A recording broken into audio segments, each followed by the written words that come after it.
A woman and a child, Cal said. The thought turned his stomach.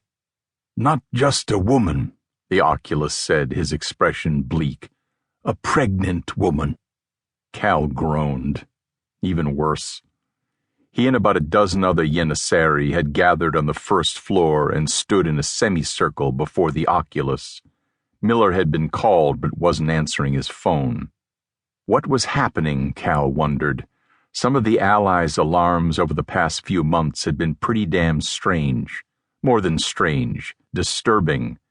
The young girl, the Arabs, okay. That was the sort of thing he expected, the kind of work that made him proud to be a Yenisari. The girl and a lot of New Yorkers were alive today because of those two alarms. But this... Are you sure we weren't supposed to stop this from happening? The O shook his head. I was shown a Yenisari behind the wheel. Cal looked around for Miller, but he hadn't arrived yet. I don't get it. First that woman back in November, then... It is the same woman. Cal heard Zeklos's voice whisper, Oh no. He looked at him. Zek's face was ashen, his lips trembled. Thanks a lot, Zek, Hersey said. Now one of us has to pick up after you. Shouldn't even be here, Joliffe muttered.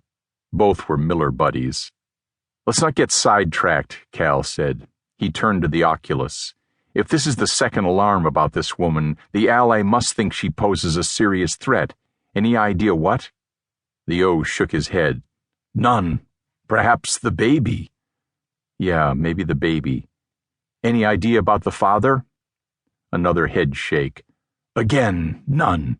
But for all we know, maybe it belongs to the adversary. That was a scary thought. But, yeah, and maybe not. Cal thought of something. These alarms aren't infallible, you know. Look what happened last time. You saw a truck hitting this same woman, but it didn't. Zeklos missed her. Everyone looked at Zeklos, some with naked hostility. The little man took a step back. It doesn't show the future, the O said. It shows a possible or probable future. It shows me near things and far things, little things and momentous things. On Sunday, it showed me explosions on buses and bridges, a future it wanted stopped, and we stopped it. But as you all well know, every so often it shows me a future it wants us to make happen, like this one. So none of this is carved in stone. I don't think it can be, because there's always the unforeseen, unpredictable variable of the human factor. Again, a number of the Yenisari glanced at Zeklos.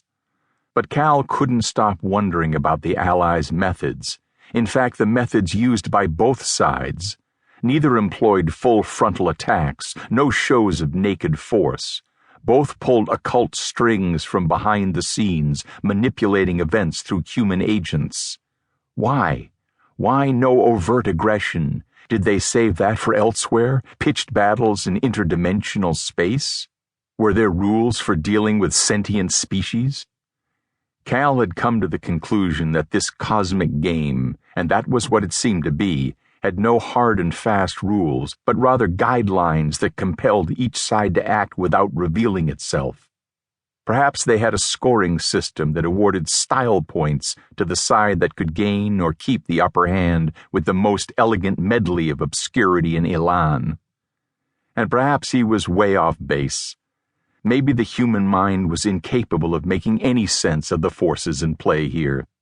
He did know he was a pawn, but a willing, enthusiastic pawn. If he had to be part of this game, he preferred to know the score than be an unwitting puppet. The door chimed. Joliffe stepped to the monitors and checked the front door camera. He pressed the unlock button and smiled as he looked up. It's Miller. Miller stepped inside and closed the door behind him. Sorry I'm late. Didn't get the message till a few minutes ago. Probably with one of his hookers, Cal thought, knowing Miller alternated between two favorites. More power to him. A night of heavy sex usually left him mellow. Well, relatively so.